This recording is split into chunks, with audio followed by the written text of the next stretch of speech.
Well, I would. Okay, so I know I've talked to my sister sometimes. We kind of had certain, and she's a little older than me too, like 5 years. So one thing she's saying is, well, one, talking to black women, you have to, you imagine gotta, that one. Right, Thank you.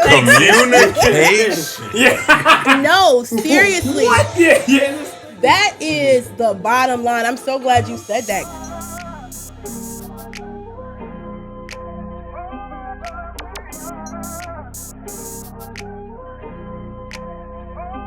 Yep. And you can move that however you need to. All right, Nick. I think we are ready. But them steak nuggets, you gonna try them? I am. What if they're well done? Ugh. And no water. Chill. Nah, for real. Now I'm choking in the car on the way home because I couldn't wait. Because you couldn't wait to get home to eat them. So now you done choked out in the car. Crazy. 20 of them, no water. You got. Because you know you ain't about no drink sauce. with it. You be all right. You got Saliva. 15 minutes to eat them. But you get $500K. Oh, I'm crushing. 15 minutes, I'll eat them in 3. Bam. $500K. You gotta do what you gotta do. Okay. I get $500K a minute if I finish. It's funny because people say that and it's like, God dang, these are kind of well. You can.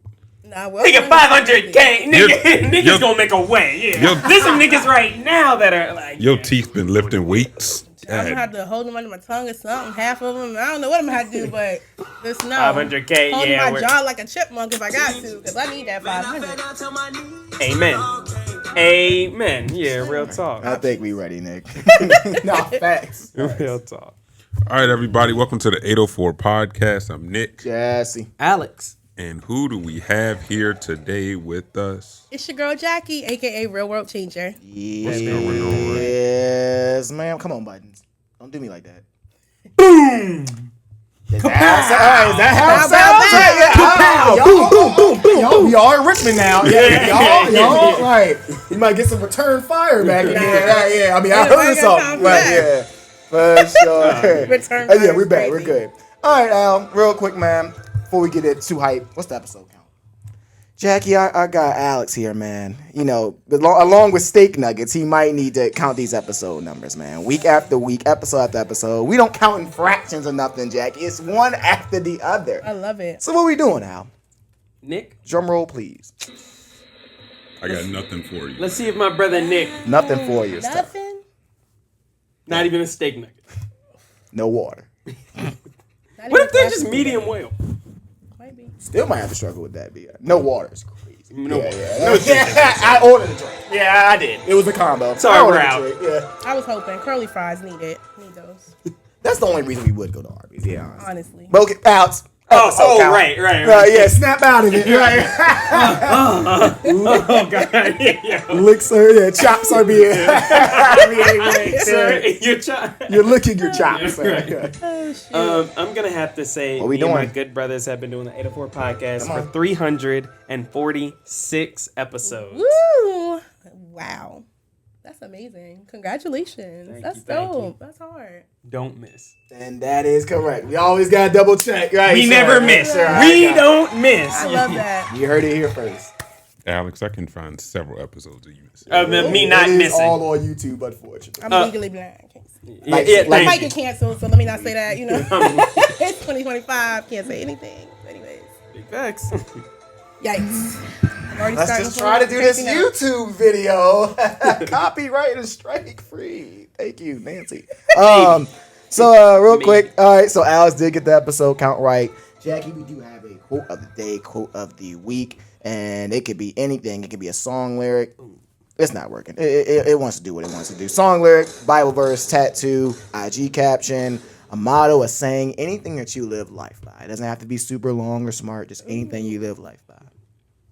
Well, those who want to will. That's the quote. Okay. It's on the back of my hoodie too. So that's what's up. First thing I thought of today. Those who want to will.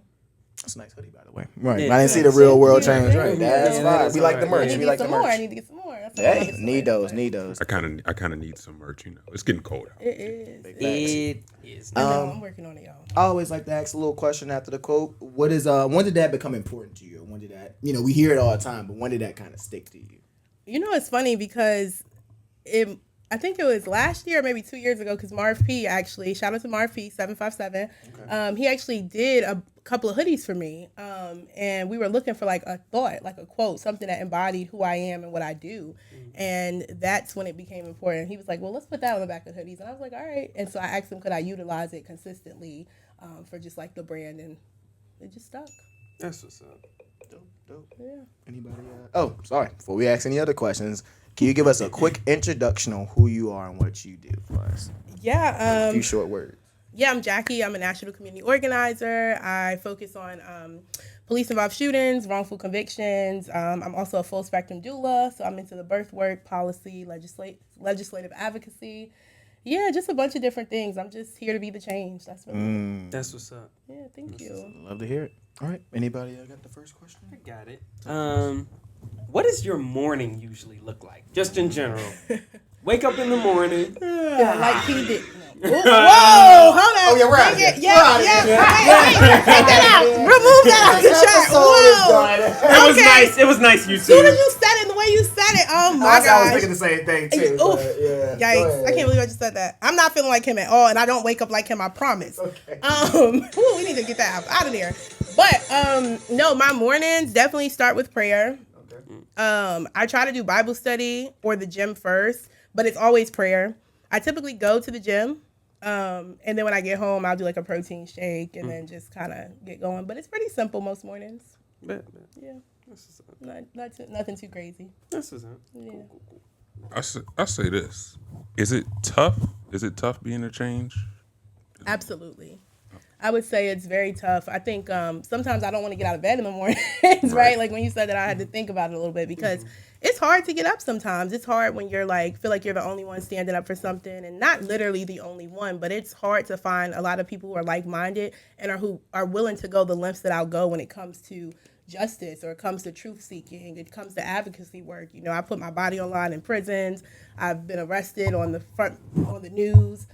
So, I've lost jobs, like even moving to Richmond, I lost a job, they won't tell me it's because of the work I do, but I know deep down that's what it is. Yeah. So, yeah, it's hard, but it's necessary. And that's what I will say. What is that feeling like, honestly? Like, hey, my work could definitely affect my bottom line, which is the money. I've always been this person. So I feel like it's scary, which is why I'm trying to move into like entrepreneurship more so I can make my own rules. But it's difficult. It has, like, when I moved to Richmond specifically, I moved up here for a job, and I lost my job the weekend after Juneteenth. And I didn't work for 6 to 7 months. And I still had my rent. I still had my car payment. I still had everything. It's not like people don't care that you lost your job. We'll stop charging you because you lost your job. I wish. Yeah. Okay. So for 7 months, I was just here struggling, right? And just like believing that it was going to shift, that God was going to work something out for me. And it was that time that I was in. It's like, I'm not gonna lie, God prepared me for it though. He told me when I got the email that they wanted to meet, he told me I was gonna lose my job. And my mom kept saying, you're not gonna lose your job. You're fine. The whole weekend, Juneteenth weekend, I'll never forget, 2023, I was like, I'm gonna lose my job. And I knew it. Like, I still went out and did the stuff that I was doing Juneteenth weekend and all the things, but I knew that when I got back, I wasn't gonna have a job. And that's exactly what happened. So it's scary, but I've been there before. So it's like, I'll survive, but it's worth it. Like, we have to stand for something. Else you'll fall for anything. That's that. That's real. Yeah, that's really that. I know, but they're lagging. Y'all keep going, man. That's good stuff. And of course, obviously, you know this. You're a black woman on the front lines. Yeah. And is it hard to get respect out here? Woo. Talk to her, Nick. Talk to her. It is so hard for black women in this space. And speak that real shit. You know? And first off, I'm very proud of you. Yeah, How about Thank you. that? I appreciate Very that. proud of you. I really do. And sometimes you really do need to hear that. Like, it's been a journey for me the last 5 years of real just organizing consistently. Like, it didn't start in 2020. People think that it did for me, but it didn't. There's a lot more history to my organizing experience. But anyways, back to the question. A Black woman, it is hard. I've been in spaces where, I've had organizers take my flyer and take my logo off of my flyer for an action, an event, and put theirs on it. I've had people fighting at protests that I organized and never got an apology for it, and I feel like I've had people hijack events, protests, all kind of stuff. And at the end of the day, it's about the people. So it is what it is. But it definitely has taught me that Black women are the most disrespected. When you can disrespect someone in a movement that's supposed to push us forward as a people, come on. That's proof that we are the most disrespected, the most unprotected, And so it's challenging, but what I will say is it's still necessary and still worth it. I got kind of a question off of that. How do we change that disrespect, of the Black woman in society? What would be some of those first steps in general? And I guess we can say, like, first in the Black community, then like wide span across, Well, you're a man. How would you change it? That's real. Like, I would. Okay, so I know I've talked to my sister sometimes. We kind of had certain, and she's a little older than me too, like 5 years. So one thing she's saying is, one, talking to Black women, you have to, yeah, Woo. yeah. You Imagine that one. Right. Sister, thank you. Communication. Yeah. No, seriously. What? Yeah. That is the bottom line. I'm so glad you said that. Communication, that's where we have to start. I feel like in every relationship we have, communication can be one of the hardest things. I struggle with it every day, right? And I feel like I communicate with people in community well, but some of my normal relationships I struggle in, right? Like my family relationships, when it comes to like dating, when it comes to friendships, sometimes I'm not a great communicator. And I think that's on me as a Black woman, but it's also as far as on Black men in this space, right? It's on them to figure out like talk, like, hey, you see something's wrong with someone, ask a question. You see that they're not showing up. Hey, are you good? Why do I have to do that? Just do a Because simple check. Well, no, but that's usually the response. constant fighting. Why do I have to do it, right? But the reality is, if you didn't feel good today, or if something was off with you, you wouldn't want anyone to pay attention to you and notice or see you. So it's also about communication, but it's also about seeing people, seeing humanity, right? Whether I'm a woman, a man, whatever, you have to see me as a person before we can get anything done. That's facts. Sure. I say take us back a little bit. What came first, or how did this all start? I'd say. I know it's a very general question, but like I guess did this start in high school? Did it start in college? I guess where, or like, at least far as organizations wise. I'll say, as a kid, I remember so clearly. I was in elementary school. I was living in New York, so I'm originally from New York, and so I was living in New York, and I wanted to go on this field trip. I was always ahead of my grade, right? Like I went straight to first grade. I was always ahead of myself. And so I wanted to go on this field trip. I was in these gifted classes and they were like, no, you can't go. You're too young, to Hershey Park. And I was like, I'm going to go. Like, I want to go. So my granddad, God, I wish his memory was still good now, but he would always tell me, like, y'all were outside huddled up talking. And I was like, we got to get me on this trip. So that was like the first little dose of like, let's stand up for yourself, right? But then when I got to high school, I ran for senior class vice president. I did some things in middle and elementary school, but in middle school, I did a petition at Oscar Smith Middle School. That's what's up. In 8th grade. I did a petition to change the rules in the cafeteria, and they did. And then in high school, I ran against a 3-time incumbent, a white girl, and I beat her for senior class vice president. Thank you. And so then I went to James Madison University, and that was one of the most interesting experiences I ever had at a PWI. And so we started Minorities at Madison. It's still up. The articles, I was writing articles for The Breeze. And we started having protests to protest how students were treated on campus. So that was 2013, right? And so here we are 12 years later. Well, we'll go to 2020, right? I just got tired. I graduated from Norfolk State. We're in the height of COVID. People are protesting. People are organizing. One day I just sent out a message. I was like, we're having a action. And that was at down by MacArthur Mall, because I moved here from the 7-5. And so I sent out a just mass text, and everybody just kept forwarding that. It was the perfect time. And Virginia Pilot actually covered that story. But then I went to Louisville, Kentucky. And when I went to Kentucky in July of 2020, I spent 22 hours in jail with 86 other people for Breonna Taylor. And so Until Freedom did an action out there. And a few of us from Virginia, like Nepal, well, she's originally from New York, but this organizer, Nepal, Cam, like a bunch of us ended up going to jail. And I was the last group of people literally to come out of prison. And it changed my perspective on everything. When I got back to Virginia, people obviously had a different respect for you, but being in the prison, and we're only in there 22 hours and you're treating us like crap, right? And so that's when I really understood the need for prison reform outside of the police-involved shootings, but it really forced me to think about the prison system. And so then then we had a couple of, we kept protesting out in Hampton Roads area, Virginia Beach, Norfolk, and then we had Xavier Hill get murdered in Goochland, Virginia. He was a baby, and so I began to help his mom. She really wanted to organize. She was passionate. And so some days there would be 6 of us protesting, right? It took 6 weeks. We went up there every single day to the Commonwealth Attorney's office in Goochland, and we got those tapes released so that we could see. Oh my gosh, y'all! I'm so sorry. No, you're good. You're good. So we could see what had happened.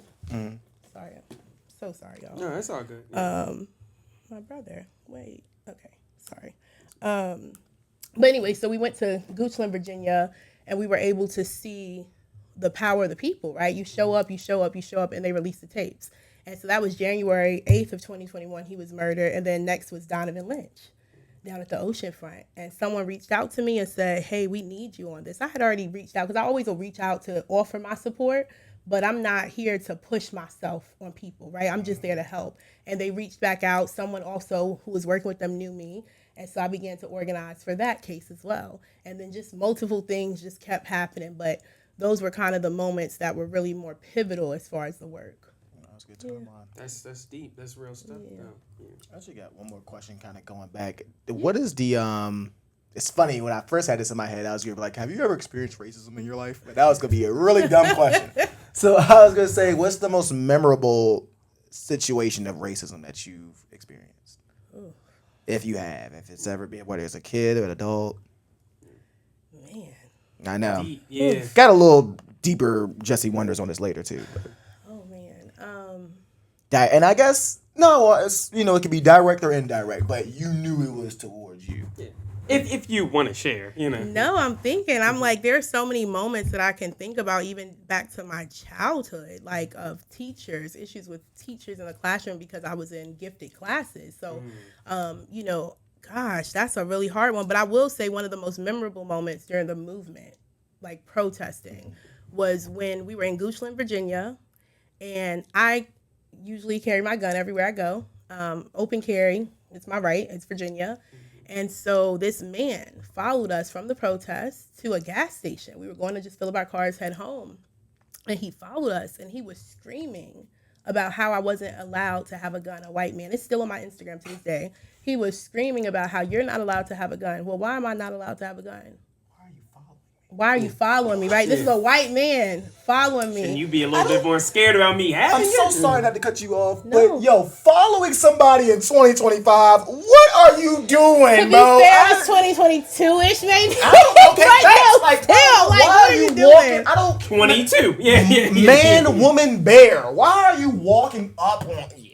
Yeah, so he pulled up. I mean, it's to this day. He pulled up. He was screaming. He was erratic. He called us every name but a child of God, literally. Would you like to meet God, sir? Because, honey, it felt like he did. But thank God he didn't that day. Right. But a deputy came over, but then he was black, so he was really upset because Uno reverse. You shouldn't be. Uno reverse. So the deputy that responded was like, "Sir, what do you want me to do? What do you?" And at that point, I took my gun and had it on the dash, right? Because I need you to know too. I mean, you black, but a black man killed Donovan Lynch at the oceanfront. So a black officer. So really, it doesn't. They will still shoot you. It doesn't matter. And so I put my gun on the dash, and he kept going, and finally, you know, I got my gas, and the rest of the people that I was with got their gas, and we drove off. But this is America. Yeah, bro, following some. Yeah, it was crazy. I didn't realize he was really following me because it was so many of us. So we were already on like a caravan type style. So when he got there, we were like, whoa, he was behind. We thought he was just a part of the caravan, not knowing. Yeah, he's not a part Just of like- the caravan. Yeah, he is not Just a part of it. like following somebody to their car or to their crib. No.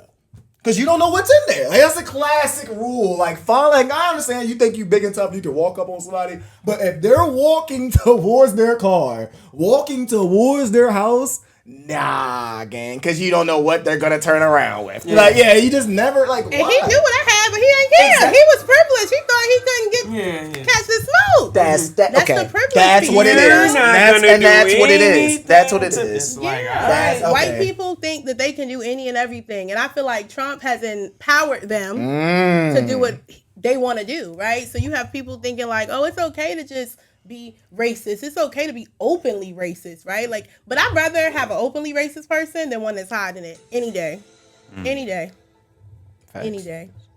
I got a question for you. Yeah. Do you find it tough to protest peacefully? So I'm not a peaceful protester. I hate when people say that. It's nothing peaceful about how we get down. We're nonviolent, and that's the different, right? We practice Kingian nonviolence. So Kingian nonviolence is what allows you to stand still in the midst of people yelling and screaming and spitting on you, right? It's that, but ain't nothing peaceful about how I get down. I'm the loudest one. I got 3 megaphones in the car. Like, I don't care. I'm pulling up, showing up. That's what it is.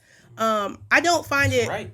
It's my right. Yeah. I don't find it difficult to. I feel like they make it difficult, right? You want us to get permits to protest. You'll never see me do it, right? You will never see me get a permit and ask my oppressors to allow me to protest on a country, on land that we built. No way. Wrong person. So I don't find it difficult for me to do it. I think that they try to make it difficult for us with the arrest, with the things. But guess what? All the people out for no kings. I ain't see no tear gas. I ain't see how they was beating us down in 2020 for Black lives. Double standards. Not mad that they're protesting, right? Like, no, you do you. But at the end of the day, the treatment does look different. Make it fair. Were you out there for the No King? No, I actually wasn't out there for no kings, but it's because I had 2 births due. So I was recovering. I had messed up my hip so bad. I had 2 clients have babies within 48 hours, 24 hours of each other. So it was great. Congratulations to them. Yeah, congrats. Thank Yeah. you. What? We got them all. I love it. Facts. Yeah, never mess with the blacks. My Yeah, brother. you got, I'll say he did. Never mind. Oh right. I was gonna say, what is that like? Bringing, helping, a mother, carry a baby to or helping. Yeah, I don't know. Yeah, doula. Yeah, okay. Birth work. What is birth work Yeah, like? birth. Okay, thank you. Yeah. It's empowering. I had never done something like that, and I really wanted to become a doula so I could help with prison doula work. And so, because I'm one of those people, I don't mind going into the prisons and visiting people and different things. That's a whole nother story. But it was beautiful. And because I was able to use my advocacy skills in a different way, right? Like, because a lot of times as Black women, they will force us to like, oh, you got to have a C-section. Oh, you're high risk, so you got to do this. Oh, you have to get induced. You have like all of those things. But when you have someone that's standing there and can really advocate for you, and you can show up for a woman like that where they can't, because who's about to tell these doctors I need this and this when I'm in pain, or I'm contracting, or whatever the case is. So it's Screaming, yeah. I can it's imagine. Beautiful. It really is. It's it makes you want to have children. Actually, it makes you want to start a family. Like, especially seeing how the partners supported their wives or their partners. That's what's up. Yep. So it's great. Kind of off of that, like I have seen like some videos and things like babies can be born in the water and that kind of thing. Yeah, so my first birth was actually in the water at MCV. That's what's up. Yeah, which it wasn't supposed to, like there. It's not technically a water birth, but she ended up laboring and it just happened. Like it was so quick, but it's also great to labor in the water. Like it's great for your body. It's relaxing. And she did it naturally. My first That's what's quiet. up. Yeah, it was beautiful. I was standing there. I was like, oh, it's ahead. Okay, whoa. That's what's up. Time to go. So That's cool. Yeah, That's cool. That's really cool. It really is. Highly recommend if anybody can ever be in the birth room, you should. I always think about like the comedy movies. Okay. Now just open your legs and just push. Okay. Okay. Oh yeah. Like, they always do that shit in sitcoms or whatever. It's Or like somebody faints. the or back something. seat of a Jeep. Oh my god. Okay. This is how it is. Best man. Talladega Nights and the same. Like they always do that, bro. Yeah, that was some dramatic. Your mother had me in the back of a pickup, and then there was a stormy night. And it's like, sir, do you please have a place for us? Like, yeah, not everybody's Jesus, bro. Yeah. Some people's birth was just at the spot. Yeah. Yeah. At the spot. You try these special, 7-Eleven. Had me in the back of a 7-Eleven, and to this day, I could never get a big gulp. And then Matthew McConaughey comes out of somewhere. Like, no, bro. Right. Fox presents. Nah, that's real though. For sure. No, niggas watch too much TV, but yeah. I'll take it back to protest. And I'm gonna ask a little tough one.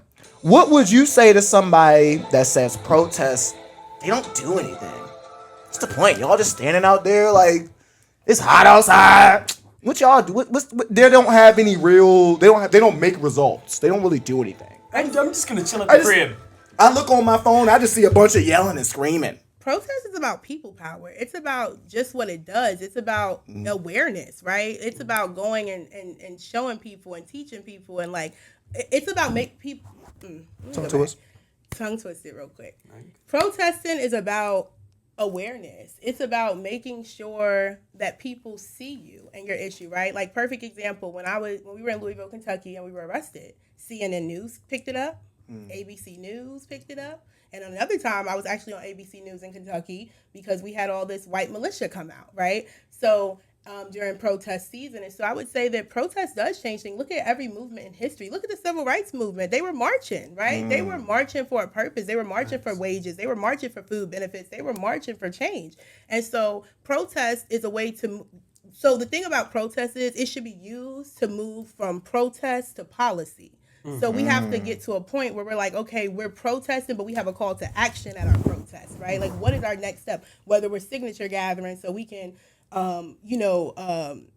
support like a new petition going out, or whether it's to register voters, right? There should always be a call to action at your protest, whether it's to show up at another event, whatever it is, like, but protest does matter. I mean, Google, like, it's simple. Everybody uses their phones for everything else. Look at how movements have changed, whether it's the workers' movements, the Asian American movement, whatever movement. No Kings, right? There, I don't know if they had a call to action, but if they had a call to action with all those people there, might really make impact. So definitely makes change. I'm sure somebody out here thinking that. If we didn't protest we wouldn't have had the tapes released for Xavier Hill, right? We had to go up there. It was so bad that they went and put film over the windows. They were so tired of seeing us, okay?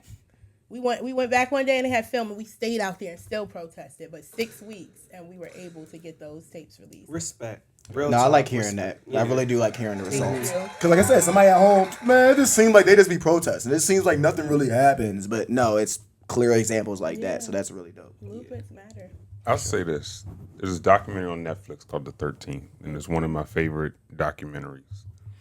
I'll say this. You've been in the prisons. What would you like to see change as far as like prison reform? What would you like to see change for the inmates in prison? Well, some, programming, right? Like people, some prisons have no programming, and it's like you have people sitting there. Of course, they're gonna become more violent, right? You're not. It should be rehabilitation more so, right? How are we making sure that people are ready to go home? I mean, the food options, right? There needs to be food. People should have nutrients. Women who are pregnant shouldn't really be in prison, especially when they don't have real criminal. I mean, it's not like anything too major, right? So I think that would be a piece of it. I would also say like the prison sentencing time, right? It's deeper than the prison system. It's more about like the judicial system. It's so many people that are in prison. There.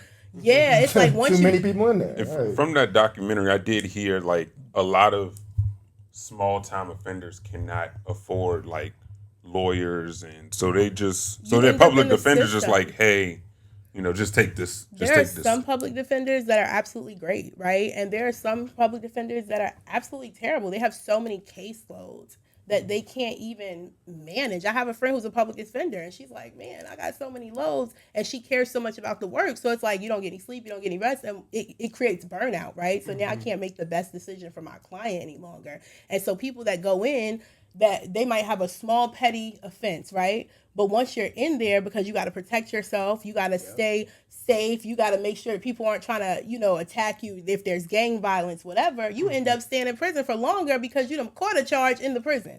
So it makes it so bad when you don't have access to the proper funds or the proper legal team. Yeah, that's a real thing. Absolutely. And honestly, talking about prison reform, like, the actual systems in prison, it's just not. So I just think, really it's about, I think in the prison system, it just really needs to become more of a place of rehabilitation, because without that mindset that prison is a place for rehabilitation, it continues to be this violent place. I got one more. I got, of course, several. So throughout the year, I've been hearing more and more stories of people getting arrested and getting charged with crimes that they did not commit. Yeah, I know about that. Has there ever been one singular story that you heard that was like, nah, like that's genuinely fucked up? Yeah, so I actually visited a man named Terrence Richardson. Him and his co-defendant, Ferron Claiborne, are now out of prison, thank God. But they spent over 25 years in prison, 25 years each in prison for a crime they never committed. There wasn't evidence to support that they committed this crime. It was just hearsay, poor policing. It was hiding evidence because a police officer had been killed. And so they rounded up black men, and they tried to get their family members to lie on them. They tried to get them to take pleas. And so what ended up happening is they ended up, oh my God, it makes me so angry. I'm so sorry. It really makes me so angry. I can feel it coming too. Because they originally were in prison and they thought they were going to be going home. Like, he took a plea. Okay, I'm going to go home. They picked up these federal charges talking about drugs. They had no money, no guns, no jewelry, no cars, any of this. And him and his co-defendant went from spending, I think he was supposed to do 4 years or something of that sort. I'm probably messing this up, but about 4 years, and he ended up spending 25 plus years in prison. So that's Terrence Richardson and Ferron Claiborne. And so I was going to see him since August of last year, every single weekend, and just learning about how the system had really, excuse my French, but fucked them, And so then it's Julius Jones, who's in Oklahoma, who I've also been out there to support. And he's another black man, hijacked the system, just railroaded him into guilty, and he wasn't even there. They didn't talk to the family to check his alibi, nothing. They just, black man, you guilty. And so those are two cases. Julius Jones, and Kim Kardashian was a fierce advocate for Julius, and so he was able to get off of death row, but he still is in prison for a crime he didn't commit. He was on death row, and the night before, maybe 2 days before, they took him off death row, but he cannot petition to be free, or they'll put him back on death row because of their governor. I don't think people realize how damaging that is, because when you're in jail, think about just in your room for a week with nothing. COVID. Think about COVID. Yeah. But worse. But you're there for 30 plus years for a crime you didn't commit. You've probably lost family members. You've missed out on birthdays, Christmases. They have kids. Yeah. Think about your children having to come see you in a prison. And people do give up on you. Yeah. People give up on you. Yeah. So it's... And then sometimes people don't even believe you, right? Because they're like, well, how can the system... They don't understand that the system is doing what it's designed to do. The system isn't to protect us. It's not for black people. It's never made for us, know? And so think about, history just and how they considered 3/4 of a person and, all these things that they did and what they still do. And that thing, that history just didn't go away. It just changed, right? They went from sheets, right, to badges and guns. They went from hanging people on the trees to mass incarceration. All it is they just changed the way they're imprisoning us.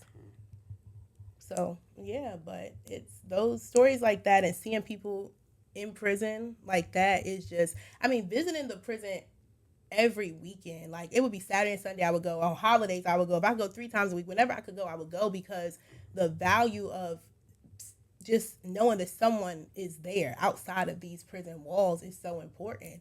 And it really changed my life. Like, I mean, this man who has been here for over 20 some years. But I told him last year when I started visiting him, I said, this is going to be a last holiday season in this prison. Like, you're going to get out. You are getting out. You and Farron are getting out. And I kept telling him that. And so to see them come home is such a beautiful thing, right? Because all those years, but you can't get that time back. And you still fight in the system. Yeah. You're out, but you still fighting for your case to be. Right. Yeah. I think I saw something. It wasn't in Virginia, but like, was there a payout or anything associated? No. So they actually only were released because of President Biden. Wow. Like, so they still have they're still fighting the state to be free. Like, still fighting. They had to go through probation. That's fucked up. And all those things, even though all the evidence shows that these are innocent men, 2 innocent men. No payout, no. The GoFundMe, and that's community money. That ain't the government paying you. That ain't our tax dollars paying you, right? Because it's really the tax dollars it comes from. Mm-hmm. Yeah. Nothing. No, they're still fighting. I got one more. Well, like I said, I got a couple more, but it's cool. Was there ever a point where you said, I can't do this anymore? Deep question.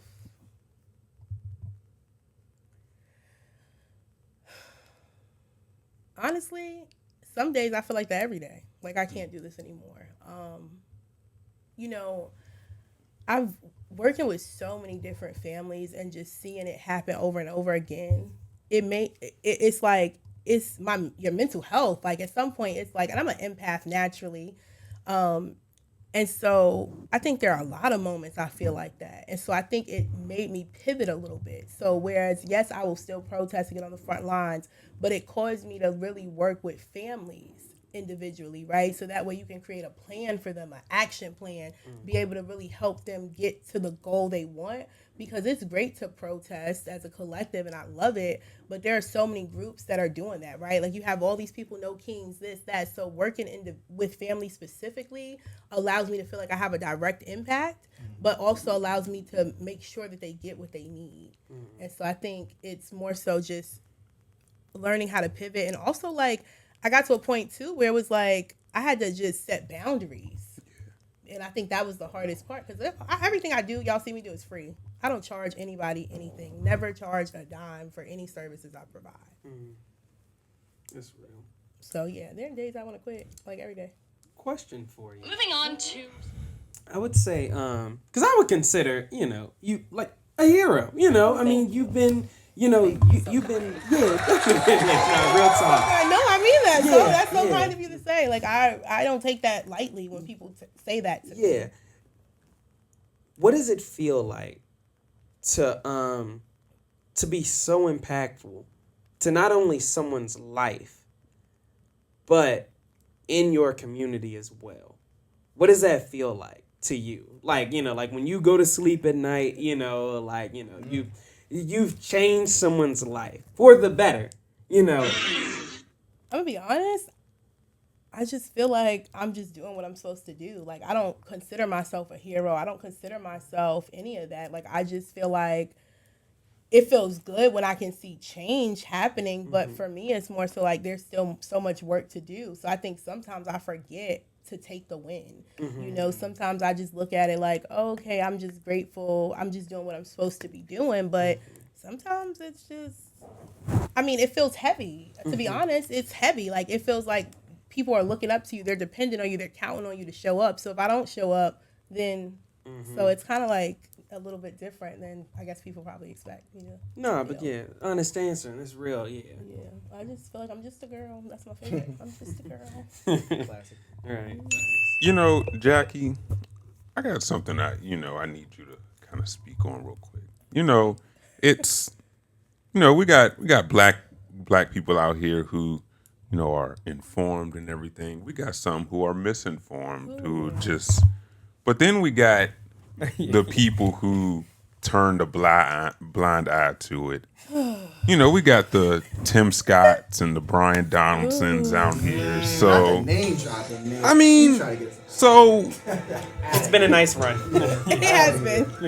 talk to me. How do you deal with the ignorant Negroes? Sometimes I just don't deal with them. Okay, sometimes you just gotta go.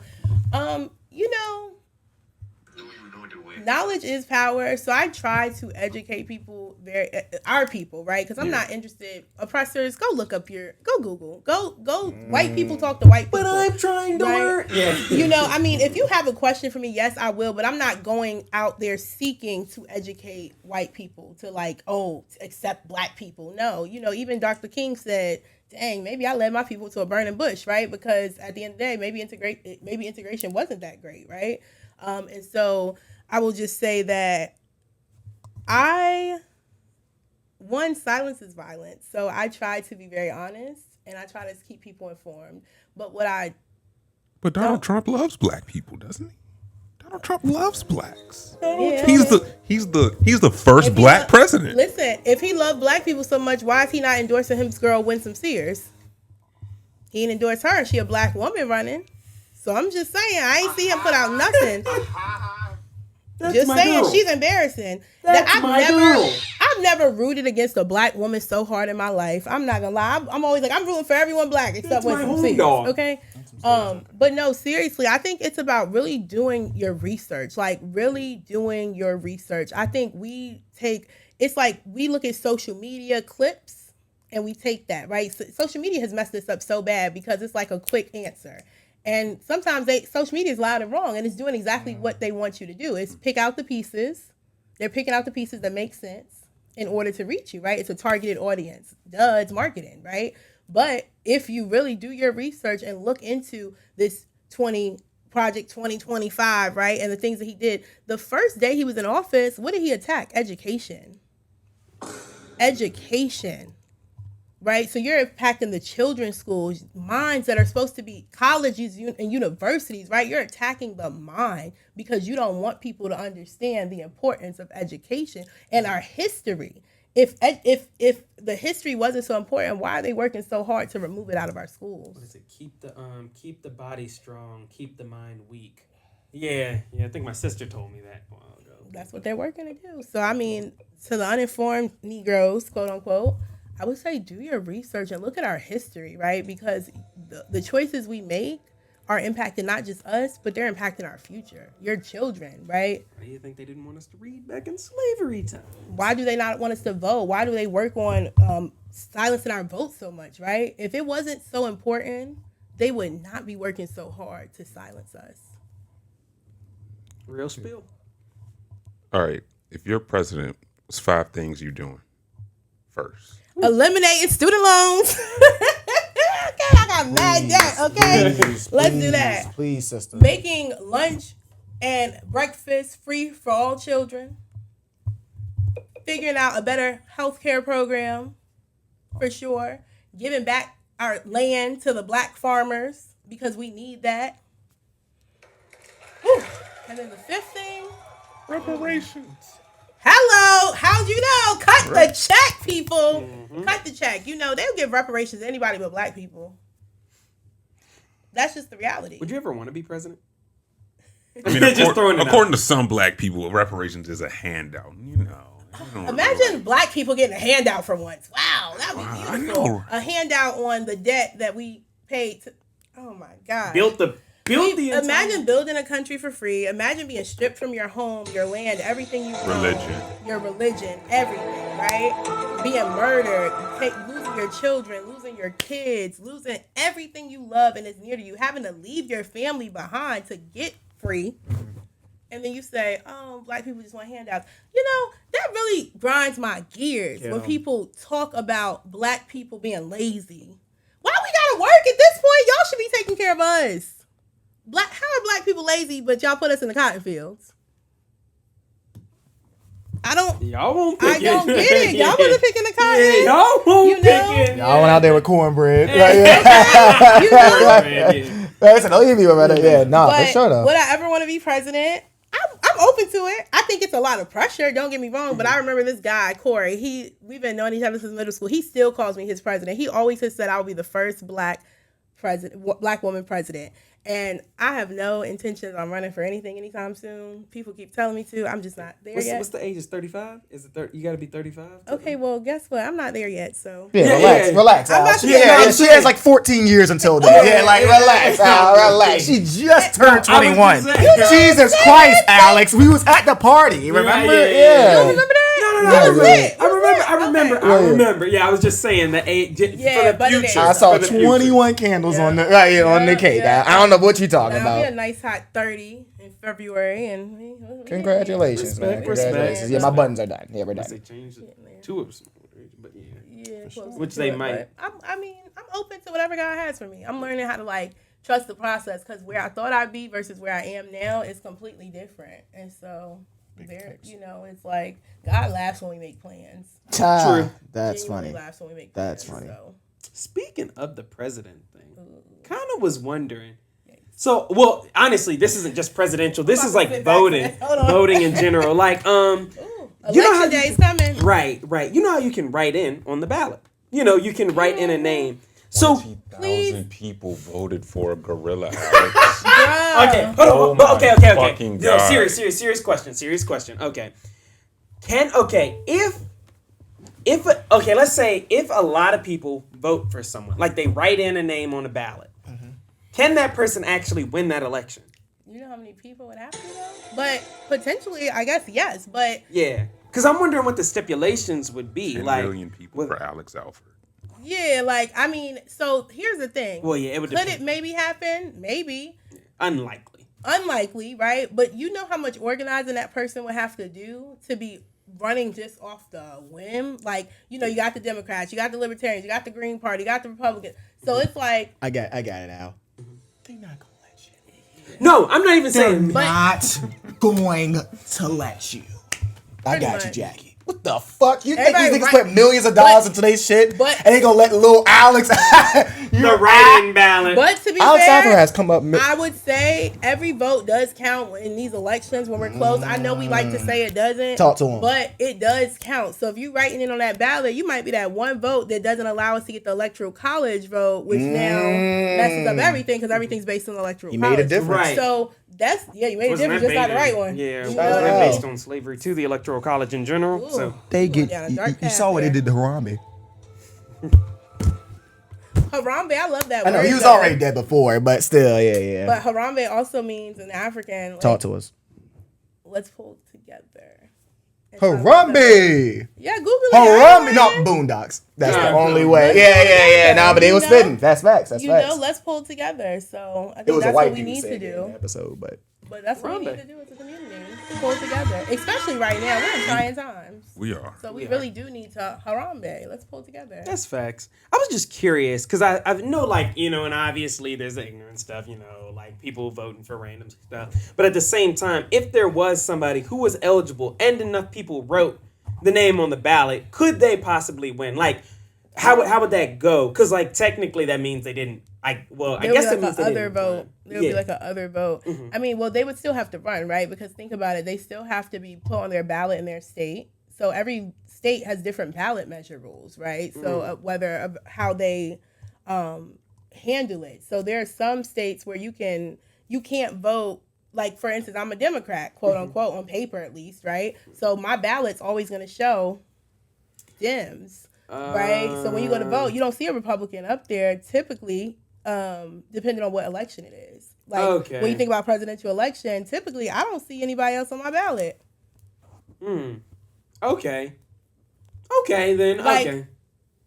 When I voted the other day, I did see people up there that were different, but I think when you get to and this is, and I'm not talking about this, I'm talking about prior to general, I'm talking about the initial trying to get them even on the ballot. There's a process. Their ballot. Oh yeah, running to get the primaries and stuff like that. There's a process. Sorry, I shouldn't have said it like that because people are gonna be like, "What? You didn't see this person?"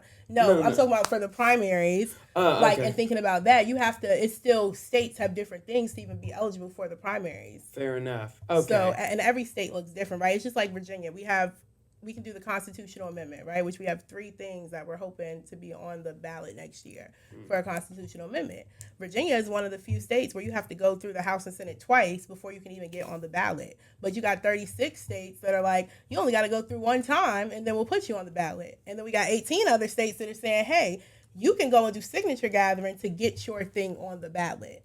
Does that make sense? Yeah, like almost like petition style. Yeah, so it's just every state has so many different things. I really wanted to clarify that because I don't want people to be like, yo, you didn't see anybody on the ballot. No, I saw other people on the ballot, but not folks like they have to be selected and a candidate to be right at the head of that party. Correct. To be on the I know what you mean. Thank yeah, you. I feel that. Because viewers might be like, what's she talking about? At first I was like, wait a minute. Yeah, but sorry. So I should have been No, on you she ain't talking about nothing. Nothing's crazy. The whole hour, right? I had to clarify. I had to make sure I brought it back. Yeah, it's like, what? Whoa. Yeah, she don't even know how to vote. Did she vote? I did vote already, though. Did y'all vote? No, I'm voting tomorrow. Yeah. You voting for Winsome Sears, Alex? Maybe you are, Nick. Maybe that's your girl. Winsome. I already voted. Okay. Maybe this guy likes good old Winston. Winston. Yeah. I'm voting tomorrow. Okay. All right. Shout out to Spanberger.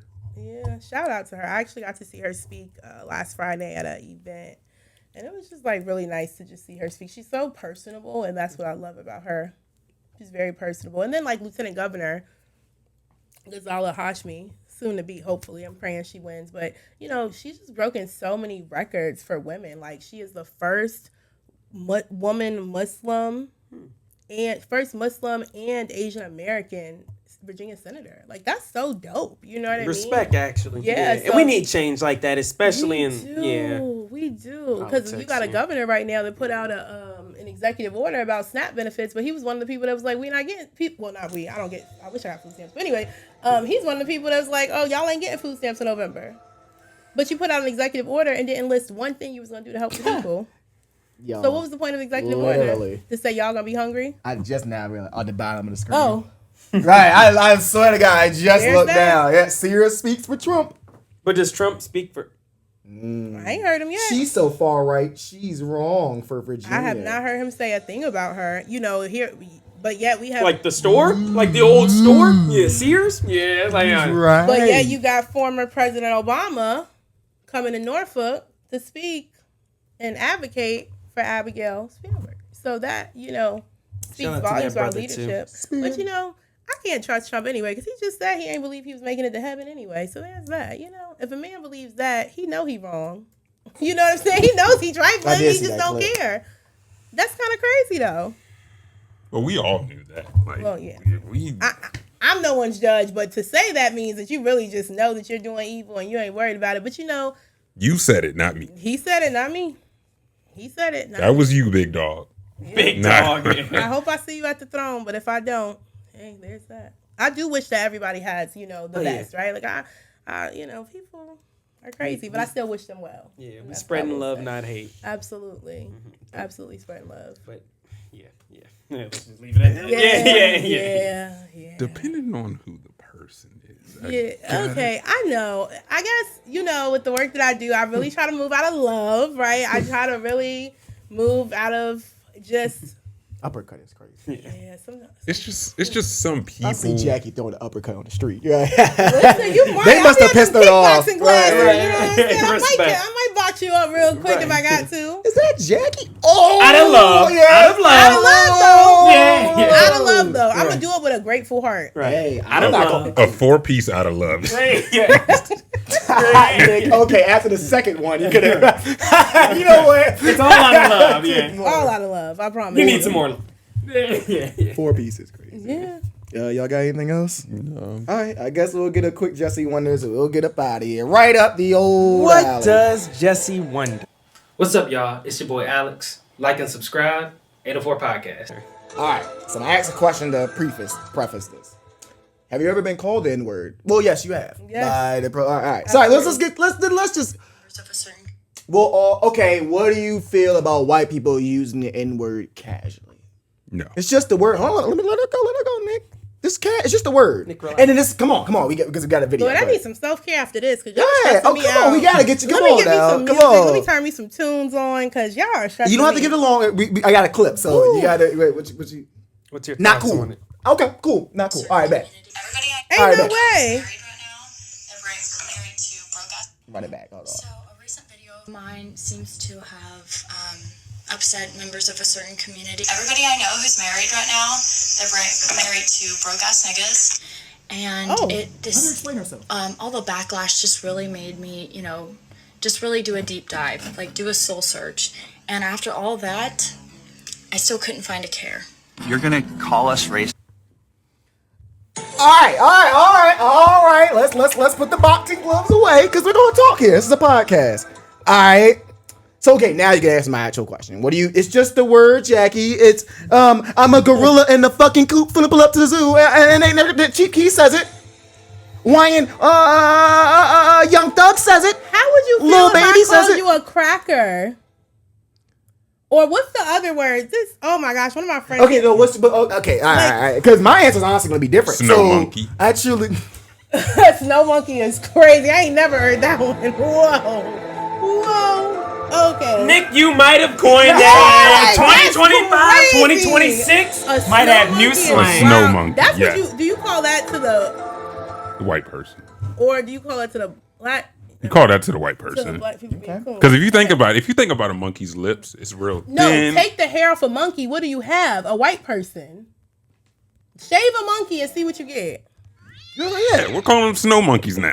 Nah, that's crazy. Nick, Shut you up. might have coined the term. But I'm gonna be honest, I don't like it. I don't really prefer. I like to keep things in the culture. I feel like the problem is we allow so many people in our space. and Everybody comes to the cookout. Everybody get to come to the cookout, baby. Just because you know a Lil Wayne song and you don't get to come to the cookout. Breathing in power saved Tariq, so he gets to say them. I don't care if you watch Power, Sister, The Cosby Show, Tia and Tamara, whatever. Like, I don't care what you watch. But Tommy I said, wish a white person would call me. You might as well spit on me at that point. Because I'm coming with all the smoke. But I will say, I get that people are okay with it. Some people are like, oh, it's just a word. I don't care. But for me, I feel like because nigger was so heavily talked to our people and our culture and the way that it was used, and now the way that we use it, it's a love and embodiment for our people. It ain't for your people. Everything's not for everyone. And we got to stop letting people hijack our culture. You got some of these white rappers even, right? I'm big on music. You got these white rappers. I seen a rapper come to Richmond, and I'm not going to say his name because, y'all probably know who he is, but I had to do a little digging on him. He was a ginger, but he looked white to me. So I'm like, I heard him say the N-word at a concert I was at, and I was like, whoa, hold up. Did I hear that? And they were like, oh, well, his daddy is, or his mama this, and I'm like, bro, if you look white, you white to me. So you shouldn't use the N-word. I'm sorry. I'm one of those people. If you white passing, you have privilege, and you need to utilize your privilege in a proper way. Nick, how do you feel about it? Going to Sorry, I had a school. little- No, you're fine. Because No, I that was good. got one. Whew, That's I what feel Jesse Wonder is So for. yeah, it's always to piss people off. So okay, what do you think about it, Nick? She should have gotten dragged. What do you think about it in general? What? know, White people shouldn't saying use the it. word. Honestly, Even if it's not being mean. I don't think white people should use it. I don't think Mexicans should use it. I don't think.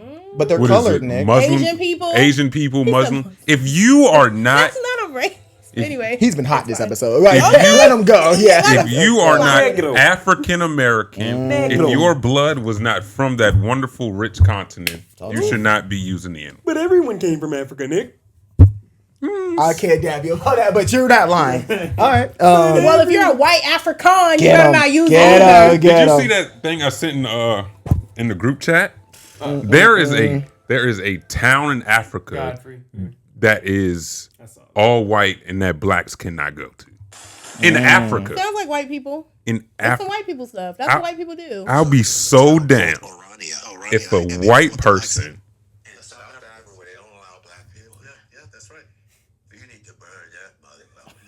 I'll be so damn if a white person They tells burn me all our stuff down. Why we here burn this? Anyways, see, that's the part of me that I try not to expose because I am down to do some of that. Go ahead, Al. Sorry. Yeah, white people shouldn't use it. Yeah, she should have gotten dragged. And You're always generic. All right, fuck out of here. Did she just rage bait y'all? Let me cook. No, she's wrong. Dead wrong. Don't you think it's easy? She just pissed you off. You don't know her. She's in a phone. Wait, but I'm not pissed off by her. I'm pissed off by people like her because I see this all the time. It's not just her on social media. This is people out in the public. It's all of that. So it's not like angry like that, but it's like the fact that it's like that's okay is it's not her doing it. It's the fact that it's become acceptable. Oh no, I hate that too. But you don't think y'all don't think that us giving the reaction? I think this is what white people. Because she got online and said, "Nigga, I know that's gonna make everybody go crazy." And Exhibit A. But good point. You know what I'm saying? And I'm not saying it's. I'm just saying white people tend to have a victim mentality. If you go ahead, think about it like this. If somebody were to beat her up, they said, well, all I said was a word. Now she's playing victim. But you knew what you were going to do. So don't beat her up. Don't react. Ignore her. Exactly. That, especially in 2025, I'm not saying that's going to cure the world. Hell no. But I'm saying, y'all, did she, it's not like she got on and she's not, I just feel, okay, you beat the girl up. Who going to jail? Us. So stop giving them that. That's what I don't like. Yeah, I don't think it would cause me to beat somebody up in person. Or just get okay. Even internet backlash, like she said, the backlash. Yeah. Stop giving these. We gotta stop. Because how about this? The attention we're giving that. Can we go to a protest? Y'all could, but y'all ain't going to. Exactly. Oh, facts. No, facts. So why be a fake social media warrior? I just really don't like that. I hate that. But all you're doing is just. And then you're gonna go to bed and you're gonna still do what you do. So if we're just gonna do that, then just stop doing it in general. Let the Jackies of the world, let the real people handle these people. Not even handle these people, because like you said, you're not trying to educate those people. They're lost causes. Facts. I let white people do that. Huh? Like when I'm at a protest and it's like some white person doing some crazy stuff. Does that stop you doing from what you're doing? No, I just let white people be white. But she would never. You know what I'm saying? So that's my main. Yeah, we gotta focus on us. We gotta focus. That's the part that we miss. Don't fall for the rage. The culture all the way around, right? It's like we have to focus on us as a people. And that goes back to using the word, right? Like we allow so much, inviting everybody to the cookout, inviting them to meetings. What do we say for ourselves? It's so many things that I see on social media, and I'm like, dang, we need to gatekeep some stuff. Social media allows everything to fly. That's a fact. So now it's like there's no gatekeeping the culture anymore. Then ignore these stupid people. And that's a big problem, though. That's one thing we really should have gatekeeped. Like if we had to. Probably the N-word. Give me the buck. Yeah, real talk. Chicken. But we still got that. They try, but we still got that. But could we gatekeep the N-word when it was already so Jackie, that's my point. So us getting up in arms every time a white person, don't you think they get joy? I used to think, as a kid, we went to Chesterfield County, so predominantly white. You know what I mean? I've never been called the N-word to my face, but bro, we're teenagers. You know how many times, nigger. I've heard it 1,000 times, but I've always been that kid to be like, I'm not about to get. And there's been times where a white kid says it and they get their ass whooped. But I've always been the kid to be like, why am I giving them that? I'm not about to go home and get my ass whooped for Timmy. That's cap. That's cap. Yeah, so you know what my mom would say? They talked about Jesus. That's what she would say. Anytime people say anything about we gotta keep it pushing. So since we can't take the word back allegedly, then let's just drown it out. And honestly, I say it in my leisure too, so I need to relax on how much I say it. But if we really want to defeat something, drown it out. Stop giving so much to it. That's just my 2 cents. What were you gonna say? Because I'm interested. Your brain. If I know I can get somebody mad by saying one word, aren't you gonna keep doing it? When you got a brother, you got brothers. When y'all in the argument, you know you're gonna say one thing to make them mad. It's a guarantee. Aren't you just gonna keep doing it? Someone's passionate about this. I just I'm passionate about not caring. I don't care about most of the stuff, so I choose to not care. But it pisses me off seeing people that fake care. You could be doing 1,000 other things. There's a lot of fake woke. Then just stop. Just stop. Woke is another word. I'm done. Yeah, I'm just done. Messed that up so bad. I don't even believe in that using that word for anything anymore. It's I woke up. Stop. I woke up this morning. Thank you, God. Telling you, snow monkeys. But I will 2026. say the gatekeep thing, I would say like some organizations like are planning, are organizing in the movement space. I feel like white people don't have to be a part of everything, right? Like, yes, you might support the cause, but you're an ally or an accomplice even, right? Because there's a difference between an ally and accomplice. And so I think like we need to gatekeep the movement. That's the thing we should have gatekept. Like, you know, you have all these infiltrators and we let them in because they're cool and they say they support our cause, but they still shouldn't have access to certain things. Like, that's not, no. We have to gatekeep the movement so it can continue. Because if not, it'll die. Like, it'll die because white people have infiltrated the space. And they cause friction, they cause disruption, they cause distraction. They do. Distraction. They do. It's a distraction. Ultimately, and I've seen it. I remember I went to California in 2020, and I was helping them vet out their white people because they had so many white people causing drama within their space. And I got out there and I was like, listen, if you're a white person and you feel like your voice is louder than a black person's in this movement, you shouldn't be here. And a lot of them walked out because they just wanted to. They want to rage bait us. They just want to like. It's almost like just being nosy. Yeah, like so. Just being you nosy. know you know how to defeat a nosy person? Ignore them. Like, Zero attention. Zero. You're not talking to me. Oh, I'll be nosy somewhere else. Like you gotta. I'm so sorry that I'm on this, but like yo, you holding this mic, and I know you that got something to blows me. say. Talk to me then. Talk to me. Because I want to know. You So, delay. When I was in third grade, I did get called the N-word. I say that. But then I went to a predominantly white elementary school. So it kind of, and I saw how young that, how they accepted black culture, or they was like, well, if y'all can do it, then I can do it, pretty much. And so I'm like, okay. That's being taught at home, though. Facts. At third grade? I agree. Like, rap music, but Usher was rap music to them. I'll say that. So, you know, me coming in there reciting Ludacris lyrics, they like, who is this kid? The fuck is he? But honestly, okay, I see what you're saying. You just can't give it power. Yeah. And like I said, no, it's tough. Like, it's tough. Like she said, that started at home. Because why are you that young even thinking like that? Do y'all think, like, racism is just people are born racist? No, exactly.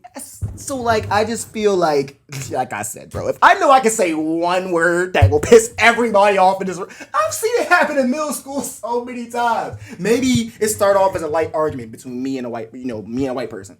The black person just, nigger. It's the or they get in the fight and the white kids leaving out the door, nigger. And it does cause an explosion. Yo, we cannot. And I can't. How about this? I will say this. I can't blame the reaction. Of course. Now, I can't blame, that's fact. Now, I'm not going to feel bad for the white kid when something happens. No, brother, no. I can't control everybody else. Like, I ain't gonna No. Jesse, help me out. Jesse, I swear I think some people have to understand what could possibly come of that. And you know what? That I agree with. So, yes. So, I agree. We shouldn't react like that. But as a white person, if you're going to say that word, just be prepared. Doesn't that go back to that victim mentality, right? Like, you should be prepared for what happens, right? And you should. Right, like, for instance, they see her video, and now she got fired off her job. Now she mad. But it's like, and now she's a victim. Oh, they fired me because I said a word. And they did technically find her job and fired her. Yeah. See, but, like, you said something that's racist, and you know that it's, even if you don't believe that it's racist to say it, you know what time it is. Yeah, no, I agree with that. Racist, for sure, a racial slur, you still chose to use it because you felt like you were privileged. It goes back to that level of privilege where you can do and say what you want, entitlement, and there are no consequences. Yeah, and so that's what it really boils down to. Is like people think that they are invincible. Oh no, whatever you get is what you get, bro. That they can do whatever they want to, and there are no consequences, and so that's what it goes back to. And then you want to play victim, so. And that's just how it goes. But I agree that we definitely got to stop giving people power over us. You know, I think that there's a way to be like, all right, we're not going to keep giving people all this power. Now, somebody put their hands on you, put their hands on your family. Different ball game. You do what you need to do. You say that, but remember, we talk about not, because you asked me a question about being peaceful, nonviolent, right? Oh, I'm talking personally then. So, sorry. No. We don't condone. I'm not saying I won't fight. yeah. I'm just simply saying, right? When is there a moment that you're like, you know what? I'm gonna turn the other cheek. That's a good point. Not. Where does the buck stop? Yeah, no, that's a good point. That's a good point. I think it's about limits. Like, what are our limits and boundaries? Well, you put your hand on me and my family. I don't care if you're green. Oh, okay. So I guess that's why I was talking. Yeah. Right? Because if we had a protest, when she said meeting God, sure. If we had a protest, right, and somebody comes, the police. Perfect example, Virginia Beach. I swear to you. Listen, they threw glasses. The police officers were throwing glasses back at the people. Right? Wow. My leg got cut in 2020. And there was that, right? You have officers hitting us with batons, but I can't hit back because, one, I'm going to get assault on a police officer, but two, nonviolence is the only thing to show that we're not who these people think we are. Mm-hmm. Big facts. So that's... Big facts. Honestly, shout out to the civil rights movement because they were taking water hose. They were taking some ass whooping. Listen, the real talk. They really were, and I just had this. I was just talking about this with someone because people love to say I'm not my ancestors, and I hate when people say that. And the reason why is because our ancestors was making stuff happen. They created movement. They got us to be able to vote. They if it wasn't for the work that they did, right? Like imagine you slavery getting whipped with. Like you're literally getting whipped. Look at like a Harriet Tubman. What? Yeah, that's... I want to be an ancestor like that. I want people to look at me and say, hey, this is, when I want to go down and I don't care about making history books, but I'm just saying if I was to make a book, I want them to say, yo, she stood up she was like her ancestors. She fought back. She worked to make sure that she could get people free. I think we missed that. I believe that's in our blood, though. Yeah. It's just got to bring it out of us, or it can come out in different ways. Yeah, I believe it is. I believe it's in all of us, though, for real. Just I think we all have fight in us. Yeah. Black people are born with grit, Facts. a different level of grit, a different level of fight. I think that sometimes the fight, like you said, does show up in different ways. I mean, it can be it could be like, hey, we're gonna stand for something, but it could also come out which it goes back to that communication piece. Like, how do we know? Stop talking. We're not recording. No, I'm playing. No, y'all are good. Go ahead. I'm with you. Can't wait to put that out. That is funny. Wilding on the gas. Thanks. It's okay. It won't be the first time somebody wild on me. Yeah, no, that wasn't me. No, but that does go back to that communication piece. Like, these conversations are so necessary. I'm so grateful for y'all having me up here because... Thank you for schooling us, too. Real talk. Thank you. I feel like I learned some stuff from you all today, so I'm grateful for that. But I feel like, as Black women, it's very rare that you get to sit and have conversations with 3 Black men about this type of work. Like, it's not always a thing that's spoken about. And there's so many things I could share with you all. Like, I could talk about so many different things, but I'm really grateful that we are in community to have this conversation. It was needed. Like, I feel like I learned I gotta relax. I'm letting people rage bait me. Oh no, that's my favorite word. I love sometimes the young kids, they make up some good things sometimes. I gotta give it to them. So for sure. But their sports takes are awful. These young bucks. Yeah. I think that a lot They're of learning. stuff is wrong, like with this generation. But that's what it is. It's people like you all, people like me, people like you, people like us that can help mentor these youth, that can help teach people, how to, what sports looks like, or, what podcasting looks like, or what's, like, be the example, lead by example, Big facts. It's up to us to lead by example and change the world. Sure. All right, I guess we can go ahead and get announcements before we get up out of here. Jackie, any shout outs, dates, announcements, anything you want to say to the people before we get up out of here, man? Anything that they missed? Oh, this is going to be later than November 4th, so I can't tell them to go vote. But, go vote. Yeah, but still go vote, because there are other elections. It's not just the November, like, there are so many elections that come every year that you should think about. But I think just be the change, like, remembering that silence is violence. So if you don't say anything, you're just as bad. You're just a part of the problem. And so I would just say, love on each other, love your community, show up for each other, and be kind to each other. Like, really be kind to each other. We are in a time where it is detrimental. Like, we are in devastating times. People are going through so much. So just be kind, because you never know what the person next to you is going through and how one kind word, one kind action could impact someone's day. Real talk. That's what I stand on. Real talk. I have nothing kind to say to you. Are you gonna stop? No, Alex. With the love. With the love. Uppercut with love. With the love. With the love. Niggas didn't learn anything. With kindness. I did all this on nonviolence, and we still putting our fist up. No. I mean, if we put our fist, it's okay. With kindness. With kindness. Yeah, okay, that wasn't an offer. Jeez, man. And what other announcements do you have, my brother? Great job. Thank you for coming on, Jackie. Definitely. I will say, Jesse, we still got cats out here. We still got dogs out here. We got people out here that they still got their 2020 and 2021 stimulus letter. So what do they need to do, Jesse? Real quick, man. Hall Street Road, Southside Richmond. Where you pulling up to?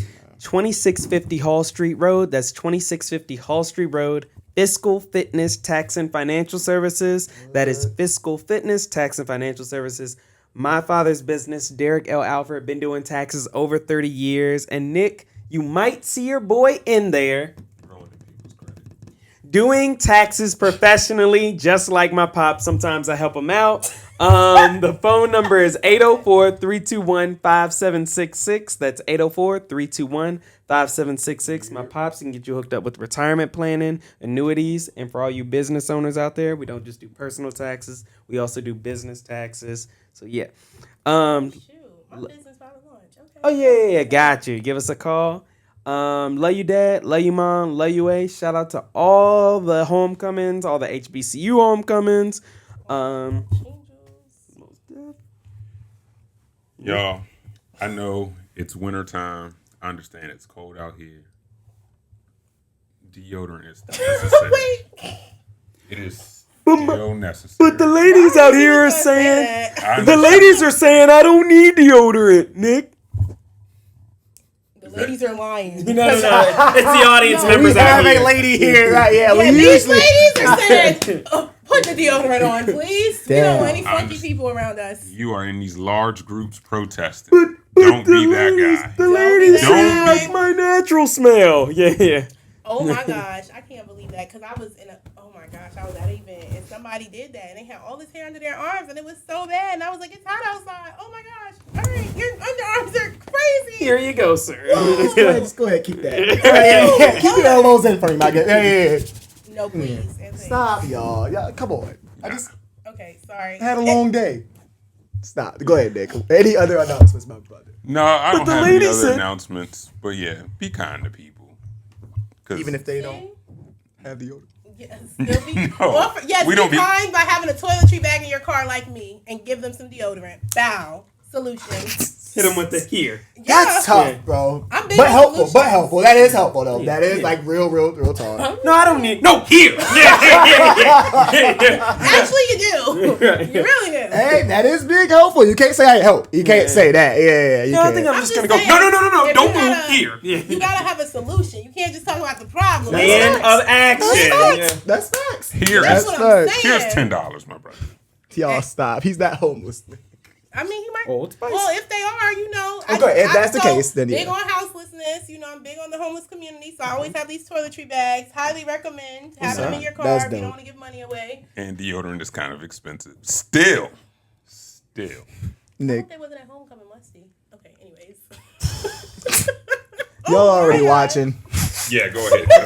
It was some good food out there, so hopefully it drowns some stuff out. Y'all already watching, man. Hit that like button, that subscribe button, and everything. Go ahead, follow Real World Changer too while y'all out on Instagram, on everything. Yes, because that business is launching, and y'all better be ready. Yes, she's coming. And I'm dropping a single, so yeah, there's. Respect. That's only y'all know too. So like y'all got to officially drop on that thing. Okay. First on the 804 pod. All right, Nick, go ahead, get us up out of here then, man. All right, thank you, Jackie, for rolling through. And respect black women out here, y'all. Real talk. Please. Real talk. Respect black people in general. Yeah. Reparations now. Cut the check. Yes. Otherwise, with love. With love. I'm Nick. Jesse. Alex. And this was the 804 podcast. And we are out of here. All right, cool. Oh yeah, that's the ending. I know. I'm just messing. What's up, y'all? It's your boy Alex. You're watching the 804 podcast. Like and subscribe. Boom, boom, boom, boom, boom.